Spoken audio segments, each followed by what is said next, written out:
नमस्कार दोस्तों, स्वागत है आप सभी का आपके अपने इस यूट्यूब चैनल बाय एमडी धीवर पर। सो दोस्तों, आज का जो हमारा क्लास होने वाला है वो क्लास नंबर 24वां होने वाला है। और आज के क्लास का जो हमारा विषय रहने वाला है वो सामाजिक विज्ञान, जिसे आप लोग एसएसटी के नाम से जानते हो। और आज के क्लास का जो हमारा टॉपिक रहने वाला है वो भारत में यूरोपीय कंपनी के आगमन के बारे में जानेंगे।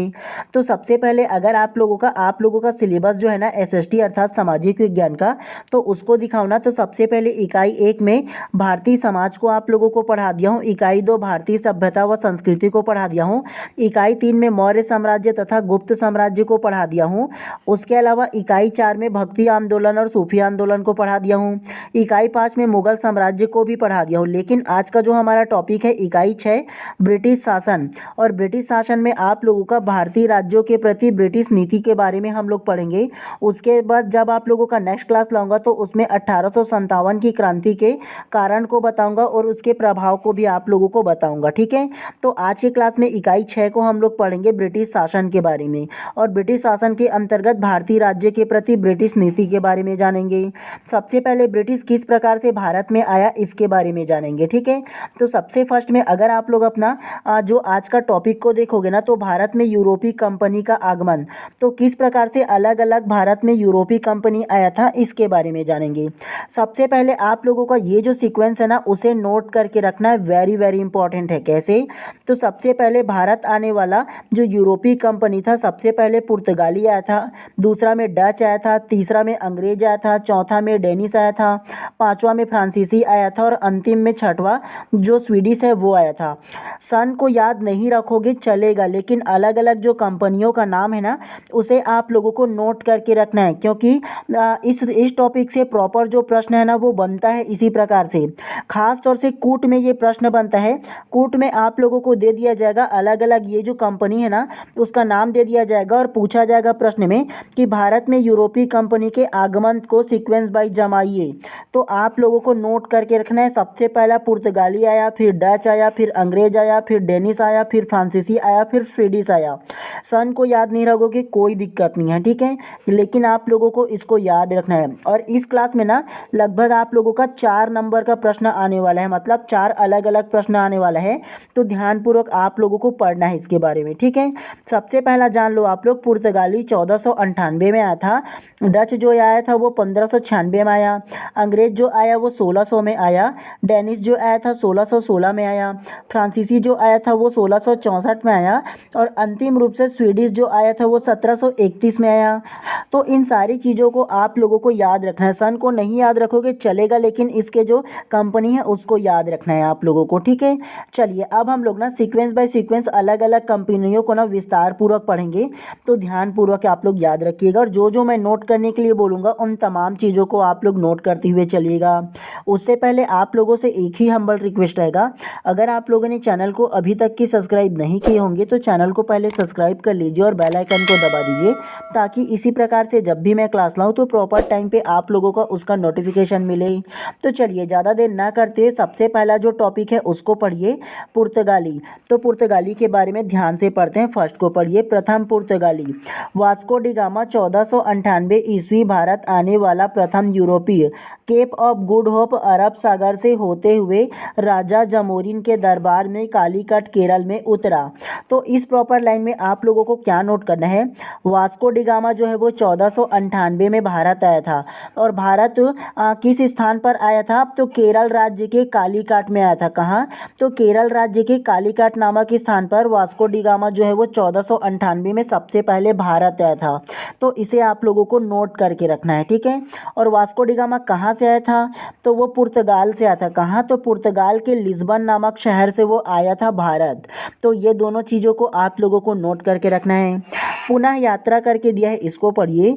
1510 ईस्वी में पुनः भारत यात्रा किए। इन्होंने अपने प्रथम प्रवास पर 8 माह तक भारत में प्रवास किया, मतलब 8 माह तक की भारत में रुका था। द्वितीय पुर्तगाली, तो द्वितीय पुर्तगाली कौन था, पेड्रो अल्बरेंज क्रेबल। कौन? तो पेड्रो अल्बरेंज क्रेबल 1500 ईस्वी में भारत पहुंचा। 1502 ईस्वी में वास्को डी गामा पुनः भारत आया। तो देखो सबसे पहले 1498 में वास्को डी गामा भारत आया था। दूसरा जो आया था वो 1502 में आया था और उसके बाद ना 1510 में फिर से वो भारत की यात्रा पर आया था। ठीक है, तो ये तीनों सीक्वेंस को चाहो तो नोट कर सकते हो, एटलीस्ट आप लोग याद रखिएगा। ठीक है, चलिए उसके बाद फ्रांसिस्को डी अल्मीडा। तो फ्रांसिस्को डी अल्मीडा के बारे में जानते हैं। 1505 से 1509 ईस्वी। 1505 ईस्वी में फ्रांसिस्को डी अल्मीडा प्रथम पुर्तगाली गवर्नर बनकर भारत आया। इसमें आप लोगों को क्या नोट करके रखना है, फ्रांसिस्को डी अल्मीडा 1505 में क्या किया था, फ्रांसिस्को डी अल्मीडा जो है वो प्रथम पुर्तगाली गवर्नर था। कौन, तो प्रथम पुर्तगाली गवर्नर बन करके भारत आया था। तो चाहो तो इसे नोट करके रख लीजिएगा आप लोग। ठीक है, वह ब्लू वाटर पॉलिसी, क्या, तो वह ब्लू वाटर पॉलिसी शांत जल नीति के तहत हिंद महासागर को पुर्तगाली नियंत्रण में लेना चाहता था।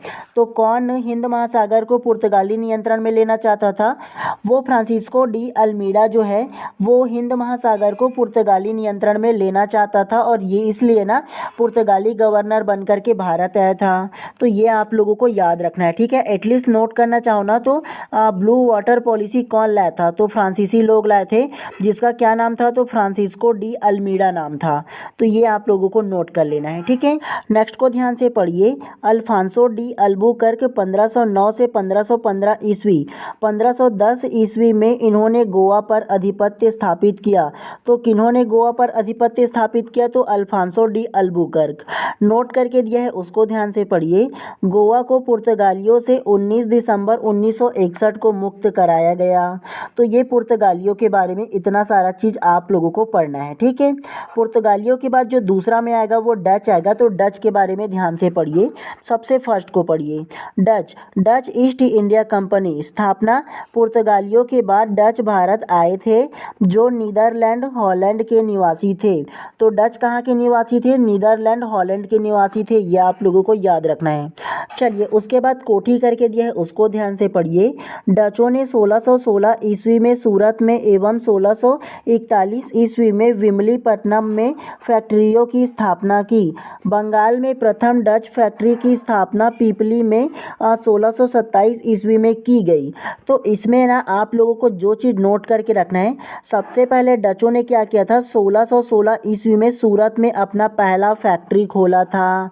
तो ये फर्स्ट को आप लोगों को नोट करके रखना है। ठीक है, ये ज़्यादा इंपॉर्टेंट है, ज़्यादा पूछा जाता है, कई बार प्रश्न में पूछा गया है। तो इसको आप लोगों को नोट करके रखना है। ठीक है, चलिए उसके बाद अन्य कोठी करके दिया है, उसको पढ़िए। कराईकल, क्या, तो कराईकल 1645, चुनसुड़ा 1653 एवं कोचीन 1663। तो ये तीनों जो है ना वो फैक्ट्री का अलग अलग जगह में खोला, उसका सन दिया गया है। ठीक है, तो डच में ये आप लोगों को याद रखना है, जो नाम है वो। चाहो ना तो डच के बाद ना जो बंगाल में प्रथम जो फैक्ट्री खोला था वो कहाँ खोला था, तो पिपली 1627 में खोला था। इसे भी नोट कर लेना। तो इन दोनों को केवल आप लोगों को याद रखना है डचों के बारे में। ठीक है, चलिए इसके बाद जो सबसे ज़्यादा महत्वपूर्ण टॉपिक है अंग्रेज ईस्ट इंडिया कंपनी। तो इसके बारे में जानते हैं। सबसे फर्स्ट को ध्यान से पढ़िए। प्रथम ब्रिटिश राजदूत कैप्टन हॉकिंस 1608 ईस्वी मुगल बादशाह जहांगीर के दरबार में भारत में व्यापार के लिए आने वाला प्रथम यूरोपीय अंग्रेज थे। तो आप लोगों को इससे पहले क्लास में जब मैं आप लोगों को मुगल के बारे में बता रहा था, मतलब मुगल साम्राज्य के उदय के बारे में पढ़ाया था, उसमें आप लोगों को बताया था ना कि मुगल बादशाह जहांगीर के दरबार में कौन आया था, सबसे पहला जो अंग्रेज था वो कैप्टन हॉकिंस आया था 1608 में। तो वो क्या करने के लिए आया था, तो व्यापार करने के लिए ये जो जहांगीर राजा है ना उससे परमिशन के लिए आया था। ठीक है, चलिए उसके बाद नेक्स्ट को ध्यान से पढ़िए। 1784 का Pitt's India act east India company पर सीधे नियंत्रण करने के लिए। तो ईस्ट इंडिया कंपनी पर सीधा नियंत्रण करने के लिए क्या आया था, 1784 को पिट्स इंडिया एक्ट आया था। उसके अलावा देखो नेक्स्ट को 1813 चार्टर्ड एक्ट। तो 1813 में क्या आया था, चार्टर्ड एक्ट आया था। चार्टर्ड एक्ट क्या है, ध्यान से पढ़िए। ब्रिटिश ईस्ट इंडिया कंपनी का व्यापारिक एकाधिकार समाप्त करने के लिए। क्या, तो ब्रिटिश जो ईस्ट इंडिया कंपनी है ना उसमें व्यापारिक जो एकाधिकार था उसको समाप्त करने के लिए 1813 में चार्टर्ड एक्ट आया था। नेक्स्ट को पढ़िए, निर्यात फसलें। तो निर्यात फसलें कौन कौन सा था, ब्रिटिश काल में कपास, नील, जूट निर्यात की जाती थी। क्या क्या, तो कपास, नील और जूट जो है वो निर्यात किया जाता जाता था भारत से बाहर। नोट करके दिया है, उसको ध्यान से पढ़िए। ब्रिटिश काल में जाति व्यवस्था को प्रभावित करने वाले कारक थे। तो ब्रिटिश काल में जाति जो है ना वो प्रभावित करने वाला एक महत्वपूर्ण कारक था। इसको ध्यान से पढ़िए। कालांतर में कर्नाटक पर अधिकार को लेकर भारत में अंग्रेज फ्रांसीसी संघर्ष प्रारंभ हुआ, जिसकी परिणाम 1760 में वाड़ी वंश के युद्ध में फ्रांसीसियों की पराजय हुई। नोट करके दिया है, उसको ध्यान से पढ़िए। अंबुर का युद्ध 1749 में लड़ा गया। विरुद्ध किसके विरुद्ध लड़ा गया? तो फ्रांसीसी सेना मुजफ्फर जंग प्लस चांद साहब विरुद्ध किसके लड़ा गया? तो अनवरुद्दीन के विरुद्ध। नेक्स्ट को पढ़िए, परिणाम क्या हुआ था? अनवरुद्दीन पराजित हुआ व मारा गया। तो ये चीज़ आप लोगों को याद रखना है, ठीक है। खास तौर से ये जो 2-3 जो चार्टर्ड एक्ट है ना उसे आप लोगों को याद रखना है, ठीक है। इसके बाद भारतीय रियासतों का अंग्रेजी शासन में अधिग्रहण को जानते हैं। मतलब जितने भी अलग अलग भारतीय रियासत थे ना वो अंग्रेज में विलय होते गए, मतलब अंग्रेज उसको छीनते गए। तो किस प्रकार से छीनते गए इसके बारे में भी पढ़ते हुए चलते हैं। सबसे पहले सामान्य परिचय, जनरल इंट्रोडक्शन को ध्यान से पढ़िए। 1707 ईस्वी में औरंगजेब की मृत्यु हुआ। परिणाम स्वरूप मुगल साम्राज्य कमजोर और अयोग्य शासकों के अधीन आ गया, जिसका लाभ उठाते हुए अनेक पदाधिकारियों ने स्वतंत्र राज्य की स्थापना की। प्रमुख राज्यों का विवरण अधोलिखित है। मतलब नीचे जो लिखा हुआ है ना वो प्रमुख शासकों का विवरण दिया है। सबसे पहला देखो क्रम दिया है, स्वतंत्र राज्य, वर्ष और संस्थापक। सबसे पहला अवध 1724, सआदत खां, ठीक है। तो देखो अवध का 1700 कितना तो 24 में सआदत खां जो है वो स्वतंत्र घोषित कर लिया अपना राज्य अवध को। दूसरा हैदराबाद 1724 में ही चिनकिलिच खां, निजाम उल मुल्क आसफ जाह, तो ये हैदराबाद को स्वतंत्र स्थापित कर लिया। उसके अलावा तीसरा बंगाल 1717 मुर्शिद कुली खां। चौथा कर्नाटक 1720 सआदत उल्ला खां। उसके अलावा पांचवा मैसूर 1761 हैदर अली। तो इन जो अलग अलग जो राजाओं के नाम दिए हैं ना वो अपना जो राज्य है उसे स्वतंत्र घोषित कर दिया। जैसे ही जो क्रूर शासक आप लोगों को बताया था ना औरंगजेब, उसके मृत्यु के बाद अलग अलग जो रियासत में सूबेदार वगैरह जो अलग अलग जो देख रेख करते थे ना उन्होंने अपने राज्य को स्वतंत्र घोषित कर लिया। चलिए अलग अलग को अब थोड़ा सा विस्तार पूर्वक पढ़ते हैं। तो जो ना इम्पोर्टेंट रहेगा उसे ही आप लोगों को केवल नोट करने के लिए बोलूँगा, अदरवाइज आप लोग केवल ना सरसरी निगाहों से एक बार पढ़ते हुए चलेंगे, ठीक है। जब इसका MCQ सीरीज कराऊंगा ना तो उसमें आप लोगों को और विस्तार पूर्वक बताऊंगा कि कौन कौन सा जो प्रश्न है वो आ सकता है। चलिए उसके बाद ना मैसूर रियासत के बारे में सबसे पहले जानते हैं। राजधानी, तो मैसूर का राजधानी क्या था? तो मैसूर ही था। क्या? तो मैसूर बाद में श्रीरंगपट्टनम बना। तो राजधानी क्या था मैसूर रियासत का? मैसूर ही था। संस्थापक कौन था मैसूर का? हैदर अली, निरीक्षक शासक था पहले ये, ठीक है, जो अपने आप को क्या कर लिया वहाँ के संस्थापक बना लिया, मतलब वहाँ का सर्वे सर्वा बना लिया अपने आप को। चलिए उसके बाद तृतीय अग्ल मैसूर युद्ध के बारे में जानते हैं। 1790 से 92 में अंग्रेजों ने टीपू सुल्तान को कूटनीतिक मात दे दी, जिससे टीपू की हार आरंभ हुई। उसे लॉर्ड कॉर्नवालिस ने श्रीरंगपट्टनम की अपमानजनक संधि 1792 करनी पड़ी। तो देखो तृतीय अग्ल मैसूर युद्ध किसके किसके बीच हुआ था? तो टीपू सुल्तान के बीच हुआ था और उसके अलावा अंग्रेजों के बीच हुआ था, ठीक है। तो इन दोनों को आप लोगों को याद रखना है, केवल इतना। उसके अलावा देखो पंजाब रियासत, तो पंजाब रियासत की राजधानी कौन सा था? तो पंजाब रियासत को जो राजधानी है वो लाहौर था। अभी वर्तमान में लाहौर पाकिस्तान में है ना। संस्थापक कौन था पंजाब रियासत का? तो राणा रणजीत सिंह था। कौन? तो राणा रणजीत सिंह जो है वो पंजाब रियासत का संस्थापक था 1797 ईस्वी में। संधि क्या किया था? तो अमृतसर की संधि किया था 1809 में चार्ल्स मेटकॉफ और रणजीत सिंह के मध्य। तो अमृतसर की संधि किसके बीच हुआ था? चार्ल्स मेटकॉफ के बीच हुआ था और रणजीत सिंह के बीच क्या हुआ था? अमृतसर की संधि हुआ था, ठीक है। चलिए नेक्स्ट को पढ़ते हुए चलते हैं। तो ध्यानपूर्वक केवल आप लोगों को सरसरी निगाहों से पढ़ना है। हैदराबाद रियासत, आप लोगों को पता होगा ना हैदराबाद रियासत के बारे में। मतलब जब 1947 को भारत आज़ाद होगा आगे चल करके, है ना, तो उसके बाद क्या होगा? जो हमारे लौह पुरुष थे, कौन? तो सरदार वल्लभ भाई पटेल जो है वो लगभग 512 जो रियासत है उसको अलग अलग रियासत को जो टुकड़ों में बटा हुआ था उसको एक अखंड भारत करने में क्या किया था? अपना अभूतपूर्व योगदान दिया था। तो इसी प्रकार से अलग अलग जो रियासत थे ना वो अलग अलग था, तो जिसे भारत में मिलाया था, चाहे वो साम दाम दंड भेद किसी भी प्रकार से हो, तो उन्होंने मिलाने का काम किया था। तो इसीलिए ना जो सरदार वल्लभ भाई पटेल है उसको भारत का लौह पुरुष कहा जाता है। चलिए सबसे पहले हैदराबाद रियासत के बारे में अब जानते हैं। संस्थापक कौन था? निजाम उल मुल्क था। कौन? तो निजाम उल मुल्क था 1724 ईस्वी में। नेक्स्ट को पढ़िए, पांचवी शासक निजाम अली प्रथम भारतीय शासक थे जिसने सहायक संधि 1798 ईस्वी स्वीकार की। नेक्स्ट को पढ़िए, किलिच खां को मुबारिज के नाम से भी जाना जाता है। नेक्स्ट को पढ़िए, जुल्फिकार खान ने निजाम उल मुल्क को आसफ जहाँ की उपाधि से नवाजा। तो किसने किसको नवाजा? तो ये जो जुल्फकार खान जो है इन्होंने निजाम उल मुल्क को आसफ जहाँ की उपाधि से नवाजा।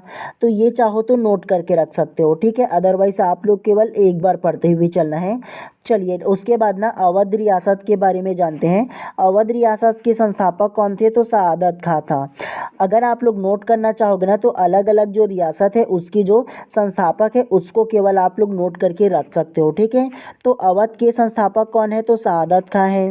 नेक्स्ट को पढ़िए, मुगल साम्राज्य के विघटन का लाभ उठाकर एक स्वतंत्र राज्य अवध स्थापित किया। नेक्स्ट, डलहौजी के द्वारा कुशासन के आधार पर विलय किया। तो किसके द्वारा कुशासन के आधार पर विलय किया? तो डलहौजी। तो डलहौजी की आप लोग जानते हो ना हड़प नीति के बारे में। नेक्स्ट को पढ़िए, अंतिम नवाब। तो अंतिम नवाब कौन था? तो वाजिद अली शाह था। कहाँ का नवाब था? तो वो अवध रियासत का था। नेक्स्ट को पढ़िए, अवध राज्य ईस्ट इंडिया कंपनी ने रेसिडेंट नियुक्त की नीति आरंभ की। तो अवध राज्य से क्या हुआ था? ईस्ट इंडिया कंपनी में रेसिडेंट की नियुक्ति का आरंभ हुआ था। तो ये चीज़ आप लोगों को याद रखना है इसमें। चलिए उसके बाद बंगाल रियासत के बारे में जानते हैं। बंगाल रियासत का संस्थापक कौन था? मुर्शिद कुली खां था। कौन? तो मुर्शिद कुली खां जो है वो बंगाल रियासत का संस्थापक था 1717 ईस्वी में। बंगाल को मुगल शासन से स्वतंत्र स्थापना की। क्या? तो बंगाल को मुगल शासन से स्वतंत्र स्थापना किया। तो ये आप लोगों को याद रखना है। उसके अलावा पढ़िए शुजाउद्दौला। तो शुजाउद्दौला के बारे में ध्यान से पढ़िए। 1756 ईस्वी बंगाल का नवाब बना। कब बना शुजाउद्दौला? तो 1756 ईस्वी में बंगाल का नवाब बना। तो पढ़िए, सिराजुद्दौला के नवाब बनने के बाद उसने अंग्रेजों के गैर कानूनी कार्यों को कमजोर किया जिससे अंग्रेज से मतभेद हुआ। नेक्स्ट को पढ़िए, 20 जून 1756 ईस्वी में ब्लैक होल की घटना घटित हुई। अब आप लोगों के मन में एक सवाल आ सकता है कि ये ब्लैक होल क्या है। तो सबसे पहले आप लोगों को बता दूं, ब्लैक होल का जो हिंदी नाम है वो कालकोठरी हत्याकांड के नाम से भी जाना जाता है जिसे ब्लैक होल भी कहा जाता है। तो ब्लैक होल क्या है ये आप लोगों को बता दूं। 20 जून 1756 को, कब? तो 20 जून 1756 को जो सिराजुद्दौला जो नवाब है उन्होंने क्या किया था? कलकत्ता पर आक्रमण कर दिया था कब्जा के लिए। और कलकत्ता पर आक्रमण करने पर ना उन्होंने 146 जो ब्रिटिश सेना थे, कितना? तो 146 जो ब्रिटिश सेना थे जिसमें बच्चे भी शामिल थे, महिलाएं भी थी और ब्रिटिश सेना मतलब जवान लोग भी थे। इन 146 लोगों को ना एक काल कोठरी में बंद कर दिया था और काल कोठरी का जो साइज था वो 18x14 था, ठीक है। तो इसमें उन्होंने क्या किया था? 146 लोगों को कैद करके रख लिया था जो नवाब है सिराजुद्दौला उन्होंने। और केवल उसमें एक रोशनी के लिए क्या था? हवा के लिए एक जगह दिया था, ठीक है। तो उसमें 146 लोगों को कैद किया था रात को। और कैद करने के बाद जब सुबह ना उठ करके दरवाज़ा इसका खोला गया तो 146 में से लगभग 123 लोग, कितना?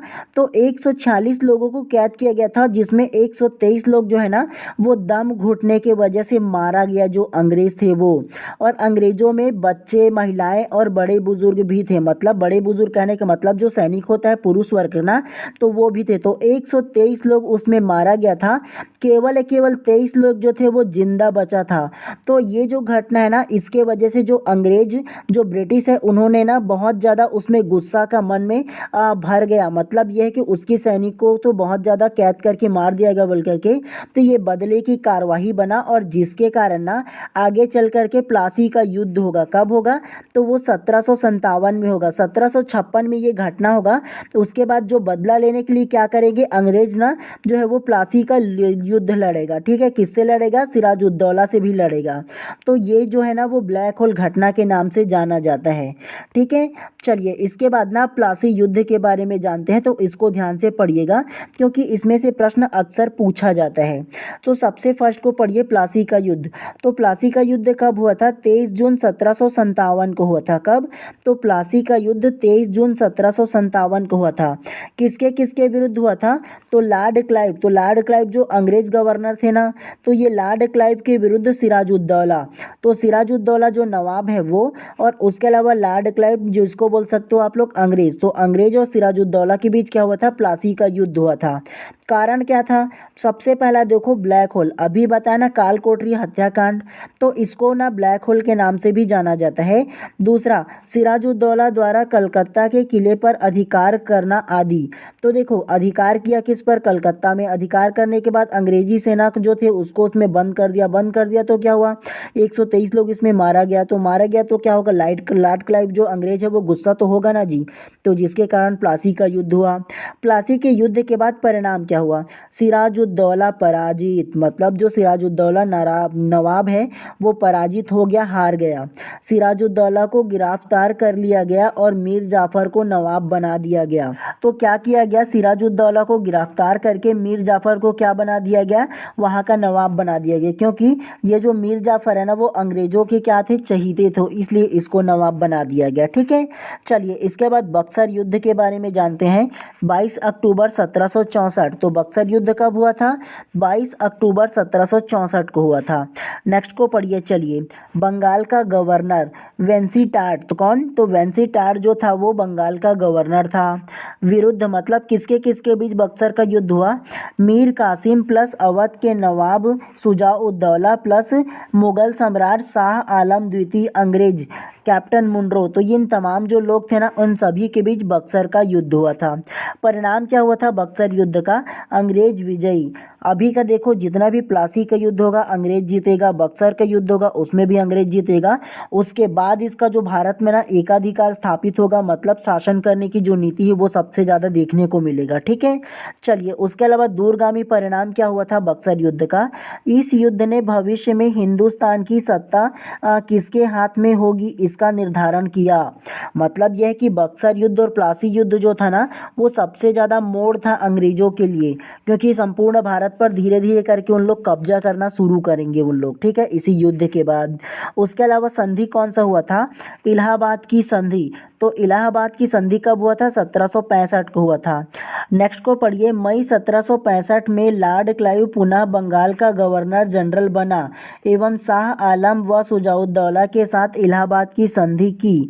तो इलाहाबाद की संधि कब किया था? 1765 में किया था, तो नोट करके रख लीजिएगा। ठीक है, इस इलाहाबाद की संधि को।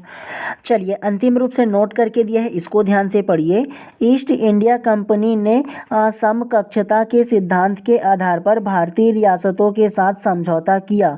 इस नीति को उन्होंने सुरक्षा घेरे की नीति, रिंग ऑफ फेस पॉलिसी कहा। नेक्स्ट को पढ़िए। ब्रिटिश इंडिया में हैदराबाद, मैसूर, बड़ौद, जम्मू कश्मीर और ग्वालियर 21 तोपों की सलामी वाले राज्य थे। अब आप लोगों के मन में ये सवाल आ सकता है कि सुरक्षा घेरे की नीति क्या होता है? तो ध्यान से सुनिएगा, बता रहा हूँ सुरक्षा नीति का घेरा क्या होता है।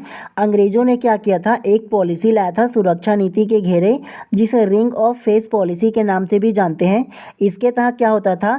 अंग्रेज जहाँ पास रहते थे ना तो उसके आसपास के जितने भी पड़ोसी राज्य थे और जो राजा थे उनको ये कहा जाता था कि बाहरी आक्रमण से अगर तुम बचना चाहते हो तो तुम क्या करो, हम लोगों का जो सैनिक है उनको रखो, और ये जो सैनिक है ना वो क्या करेगा, बाहरी जो आक्रमण होगा उससे तुमको सुरक्षा देगा, प्रोटेक्शन करेगा। तो इसलिए ना ये जो सुरक्षा नीति के घेरे वो लाया था, और इसके जरिए ना जो अंग्रेज है वो अपनी जो क्षेत्र है उसको बढ़ाना चाहता था। मतलब जो जितने भी राज्य थे अलग अलग ना, तो उसमें अपना प्रभाव को स्थापित करना चाहता था, इसलिए ये सुरक्षा नीति के घेरे को रखा था। और इसका एक एक चीज़ और बता दूं ना, इसमें जितना भी अंग्रेज सैनिक रहेगा ना तो उन सैनिकों के जितने भी खर्चे होंगे उन तमाम खर्चों का वहन कौन करेगा? तो वो जो राज्य जिसको हम लोग प्रोटेक्शन देंगे, मतलब जो अंग्रेज जिसको प्रोटेक्शन देगा ना, तो वो राज्य ही उनका खर्चा को वहन करेगा। मतलब इन अंग्रेजों की कूटनीतिक चाल को तो देखो, सैनिक भी खुद का रख लिया और सैनिक का खर्चा को भी राजाओं को करने के लिए बोला है। और सैनिक किन का रहेगा? वो रहेगा अंग्रेजों का। लेकिन पैसे किन से लेगा? तो पैसा जो लेगा वो राजाओं से लेगा। किस एवज में? तो वो तुमको प्रोटेक्शन दे रहा है, तुम्हारी सुरक्षा कर रहा है इसके एवज में। और इस एवज के चलते क्या करेगा, वो जो सैनिक है उसको प्रोटेक्शन देगा और साथ ही उसके राज्य पर क्या करेगा, नियंत्रण स्थापित करने की भी धीरे धीरे कोशिश करेगा सुरक्षा के नाम पर। तो इसे क्या कहा गया था, सुरक्षा घेरे की नीति कहा गया था, रिंग ऑफ फेस पॉलिसी कहा गया था इस नीति को। ठीक है, तो ये चीज़ आप लोगों को समझ में आया ना। उसके बाद आप लोगों के मन में ये सवाल भी आ सकता है कि ये हैदराबाद, मैसूर, बड़ौद और जम्मू कश्मीर और ग्वालियर 21 तोपों की सलामी वाले राज्य थे इसमें लिखा है, लेकिन 21 तोपों की सलामी क्या होता है। तो 21 तोपों की सलामी वाले राज्य का मतलब यह है कि ये जो तमाम अलग अलग जो राज्य है ना, वो राज्य को सर्वोच्च सम्मान प्राप्त था अंग्रेजों से, मतलब ब्रिटिश ईस्ट इंडिया कंपनी जो है ना, उससे सर्वोच्च सम्मान इन सभी राज्यों को प्राप्त था। तो इन्होंने ना, अंग्रेजों ने इसको 21 तोपों की सलामी सर्वोच्च जो सम्मान है वो दिया था और शक्तिशाली और महत्वपूर्ण शासक का दर्जा दिया था। तो इसीलिए इसको 21 तोपों की सलामी भी बोला जाता है। हो सकता है कि 21 तोप भी फोड़े होंगे, तो इसीलिए इसको उच्च दर्जा, उच्च सम्मान प्राप्त था, इसलिए इनको क्या कहा जाता है, 21 तोपों की सलामी वाला राज्य कहा जाता है। तो आप लोगों को केवल इतना ही पढ़ना था जी इसमें। तो चलिए आज की इस क्लास को यहीं पर समाप्त कर देते हैं, और अगर आप लोग चैनल पर नए होंगे तो चैनल को भी सब्सक्राइब कर देना और बेल आइकन को दबा देना, ताकि ऐसे ही जब मैं क्लास लाऊं तो प्रॉपर टाइम पे आप लोगों को उसका नोटिफिकेशन मिले। और अगर आप लोगों के मन में किसी प्रकार से और सवाल होना, और उसके अलावा अगर आप लोग चाहते हो कि मैं अपना पर्सनल नंबर आप लोगों को सजेस्ट करूं, ताकि आप लोग कभी भी मेरे से डायरेक्ट बात करके किसी भी प्रकार से सजेशन लेना हो या किसी प्रकार के सवाल हो तो वो डायरेक्ट बात करके पूछ सको, तो इसके लिए क्या करना है, आप लोग इंस्टाग्राम पर जाइए और सर्च कीजिए बाय MD धीवर करके। वहाँ पर आप लोगों को मेरा प्रोफाइल मिल जाएगा और मेरे प्रोफाइल के कमेंट बॉक्स पर कमेंट कीजिए कि सर आप अपना नंबर दीजिए बोल करके। तो सबसे पहले मैं अपना फ़ोनपे का नंबर दे दूंगा, और उस फ़ोनपे के नंबर पे आप लोगों को केवल जो 200 है वो आप लोगों को फ़ोनपे करना है। उसके बाद मेरा जो पर्सनल नंबर है वो आप लोगों को सजेस्ट कर दूंगा, और वहाँ से आप लोग डायरेक्ट मेरे से ना कॉल करके किसी भी प्रकार से अगर सजेशन लेना चाहते हो तो वो ले सकते हो, या किसी भी प्रकार की इंक्वायरी हो तो डायरेक्ट आप लोग कर सकते हो। ठीक है, और ये जो रिक्वायरमेंट है वो केवल विशेष व्यक्तियों के लिए रखा हूँ, तो सोचिएगा आप लोग ज़रूर। ठीक है, क्योंकि अगर मैं फ्री ऑफ कॉस्ट में दे दूँ ना तो छोटे छोटे सवाल के लिए बार बार लोग फ़ोन करेंगे ना, तो इस प्रकार की जो रिक्वायरमेंट है वो मैं रखा हूँ। ठीक है, चलिए मिलते हैं इसी प्रकार से नेक्स्ट क्लास में। आप सभी लोगों का दिन शुभ एवं मंगलमय हो। चलिए इसके बाद नेक्स्ट क्लास में इसी टॉपिक पर आप लोगों का जो MCQ सीरीज़ है वो लेकर के आऊँगा।